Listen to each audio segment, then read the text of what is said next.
Hey everybody, this is GGB. This video is going to be getting out a little bit late because I had a really late night last night and I did not wake up until games had already really started this morning. But I promise you, I've not looked at the scores. All I've got in front of me is my handy dandy notebook, as you can see, with all this my stuff in it. These are my notes. This is the only things I know about what happened in basketball so far today. Kind of want to see this, get this video done so I can actually check the scores.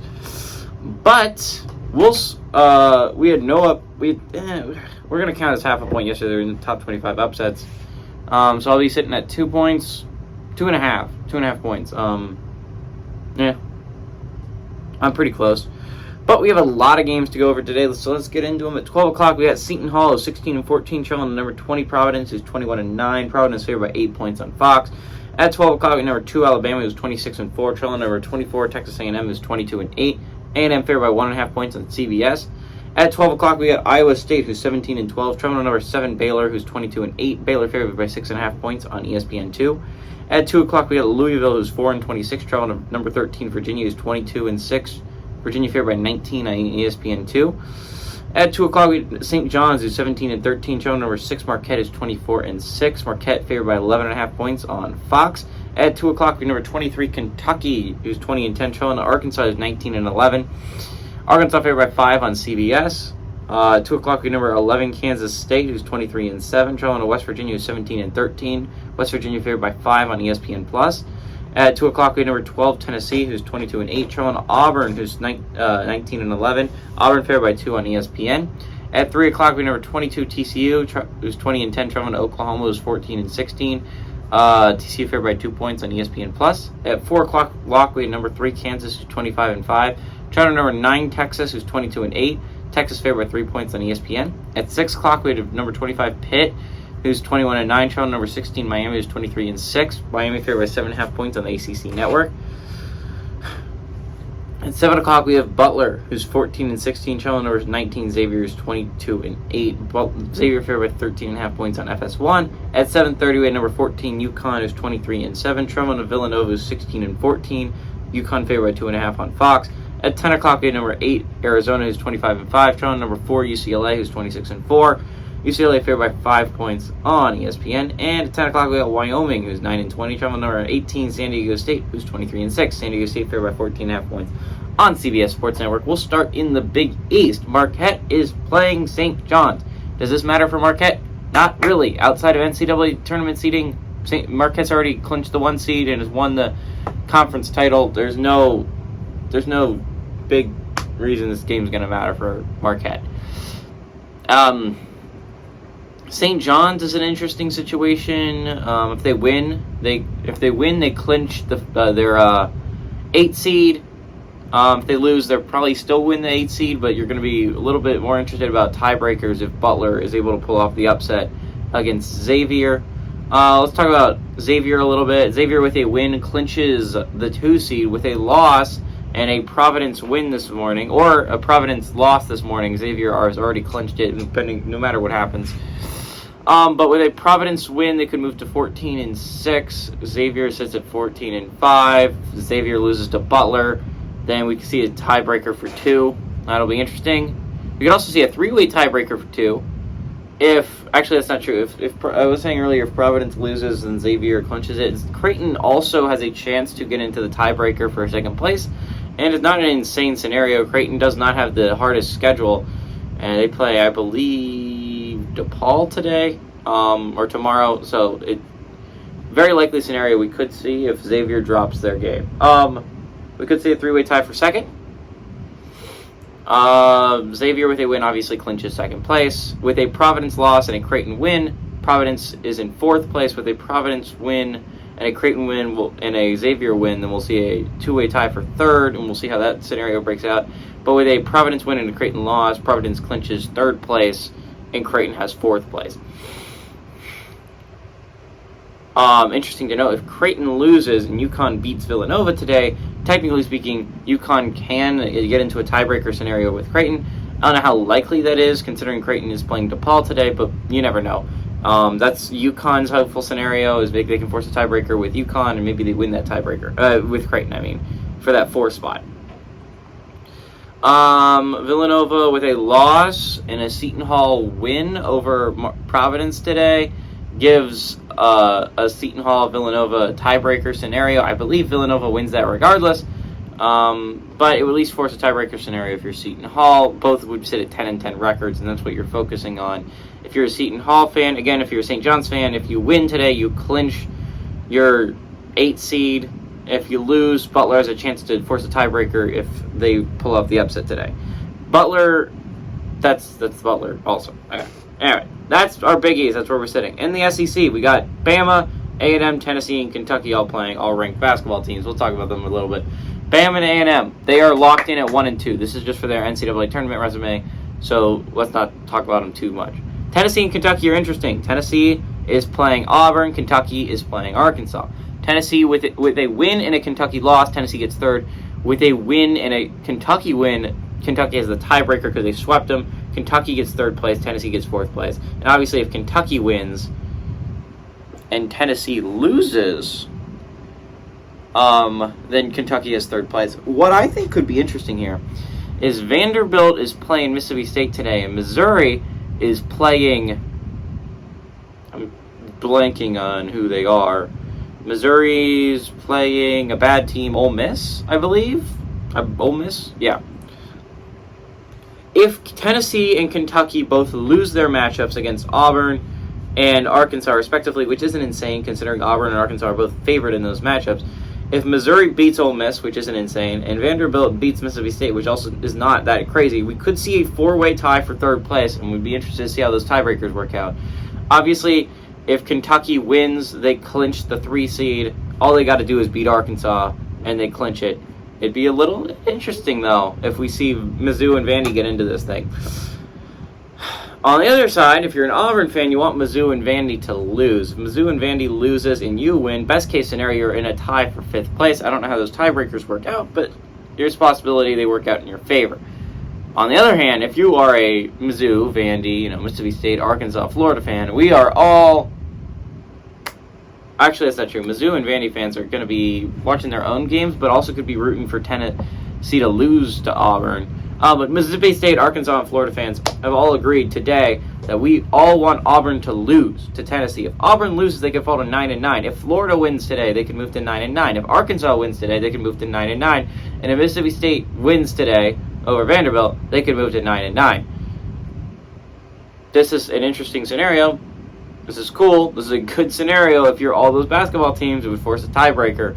So Florida, Arkansas, and Mississippi State, they're all rooting against each other today. But they have all joined at the hip and agreed to root for Tennessee to beat Auburn. Kentucky is taking on Arkansas again. This is an interesting game for Arkansas because if you win it, you're 9-9, and you could be in the tiebreaker with Auburn, and it'd be crazy. If you lose it, you're in a bad situation. Florida likely beats LSU today. Mississippi State could beat Vanderbilt. I mean, it's not insane to think Vanderbilt could beat them either, but Florida is probably going to beat LSU, and you're going to fall to 8-10, and that's not a great position to be if your other teams win. If everyone wins, 1, 2, 3, 4, 5, Arkansas could fall to 10th place in the SEC, which isn't ideal. That's worst case scenario for Arkansas with a loss. So this is an important game for Arkansas as well. Moving on to the Big 12, we got a lot of Big 12 games. We got Kansas, Kansas State, Baylor, Texas, TCU, Iowa, TCU all playing. They're all ranked teams, so let's get into it. We'll start off with Iowa State taking on Baylor, and okay, let's talk about Kansas first. Kansas is really easy to talk about. Win or loss, they're the first place. They've won the conference title already. They're going to be first place in the Big 12 tournament. This 3-way logjam with Kansas State, Baylor, and Texas is a little bit more interesting to me. K-State has the tiebreaker over the other two, so K-State controls their own destiny. If they beat West Virginia today I don't remember where West Virginia is, but if they go to West Virginia and win, then they move to 12-6 and are in first place. Interesting scenario. Also, though, and Baylor fans and Texas fans are all going to be watching that K-State West Virginia game rather intensely. Obviously, it's just going to be pretty obvious, but I'll say it. If K-State loses and Baylor and Texas wins, Baylor has tiebreakers over Texas. Baylor gets the 2 seed, Texas gets the 3 seed. Ideally, if you are a Texas fan, you have 3 things that need to go your way today. You control one of them. You need to beat Kansas. That is one you control. You need Iowa State to upset Baylor. That's one you don't control. And you need West Virginia to upset Kansas State to get that 2 seed. This is an important game. If they all lose, remember K-State still has tiebreaker. If 2 of them lose, obviously that team is first place. And then if Kansas State and if Baylor loses, K-State has tiebreaker on Texas. If K-State loses, Baylor has tiebreaker over Texas. If Texas loses, K-State has tiebreaker over Baylor. Anyways, let's talk about some TCU basketball. With a win, they clinched the 5 seed in the Big 12 tournament. They cannot get to the 4 seed, but they can, in fact, get to the 5 seed. They will be a game back. Best case scenario for TCU.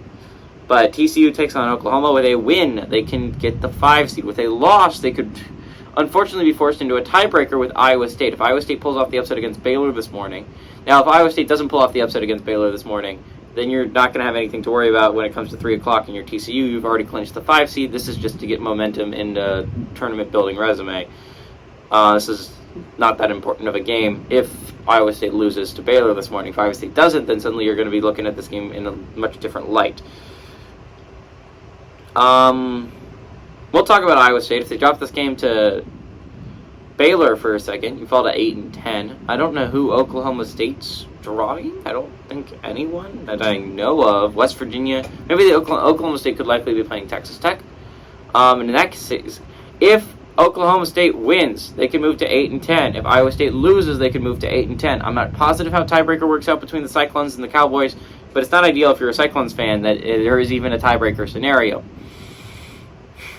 Okay, let's move on to West Virginia. If West Virginia is able to upset K-State, then Oklahoma State, if they lose their matchup against, I'm assuming Texas Tech, because that's really the only team that's not ranked and isn't playing a ranked team, Oklahoma State could fall to 7-11. West Virginia can move to 7-11 and would force a tiebreaker scenario, and it's possible West Virginia could steal the 7 seed away from Oklahoma State. Why is that important? Because 7 seed plays 10 seed, which is important. 8 seed plays 9 seed. So it's the difference between West Virginia, if you're West Virginia having to play Texas Tech, a team that has shown a very high ability to win, and Oklahoma. There's a significant difference between the two, in my opinion. Let's talk about Oklahoma for a second, because they are facing off against, who are they playing? TCU, yeah. If Oklahoma pulls off the upset against TCU, they can move to 5-13. If Texas Tech doesn't beat Oklahoma State, they could fall to 5-13, and Oklahoma could force a tiebreaker scenario where they could possibly get the 9 seed. Anyways, that's what's going on in the Big 12. Move on to the ACC, because we're talking about the 3 top teams here, and then the team that's playing Virginia. It's not that crazy. Okay, if you did not know, we have a 3-way tie atop the ACC. It's the only major conference not already decided who is the 1 seed and who has won the conference title. Virginia, Pitt, and Miami are all tied for first place. Virginia, with a win, clinches a share of the ACC title, but they can't get the 1 seed. Best they can do is with a win, they clinch the 2 seed. Pitt plays Miami today. If Pitt wins, whoever wins that game, by the way, gets the 1 seed. If Pitt wins, they're the 1 seed. If Miami wins, they're the 1 seed. Whoever loses is going to be in an interesting scenario. If you lose, you fall to 14-6.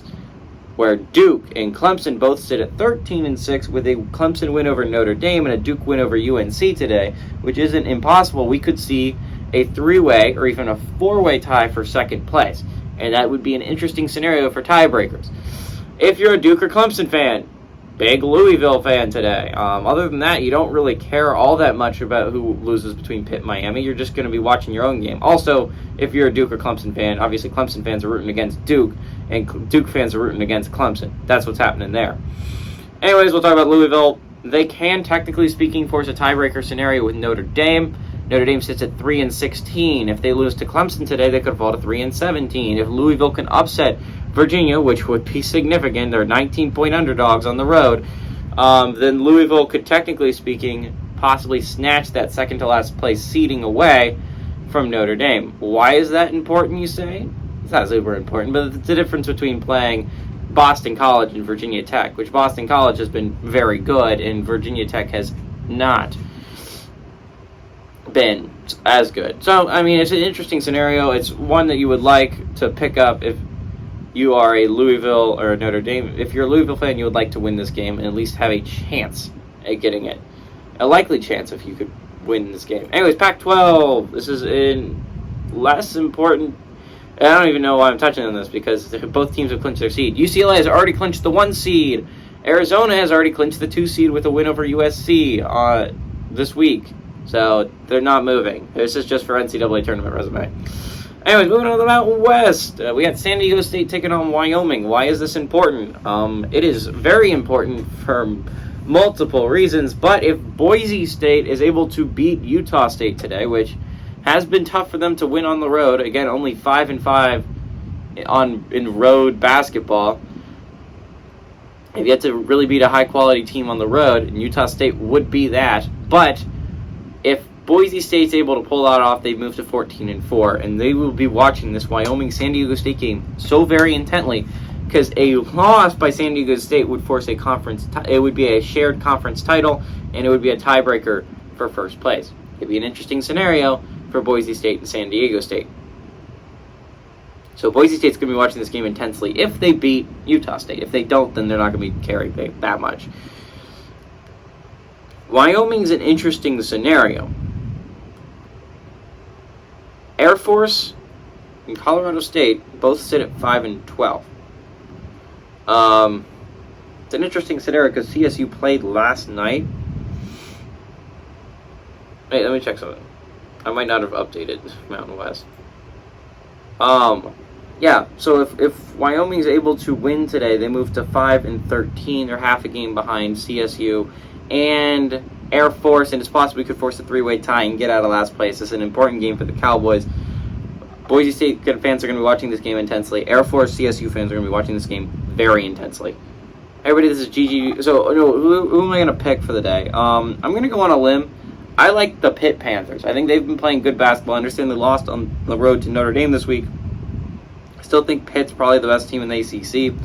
I like Pitt to go on the road and beat Miami. Hey, everybody, this is GGB saying adios amigos and go Panthers.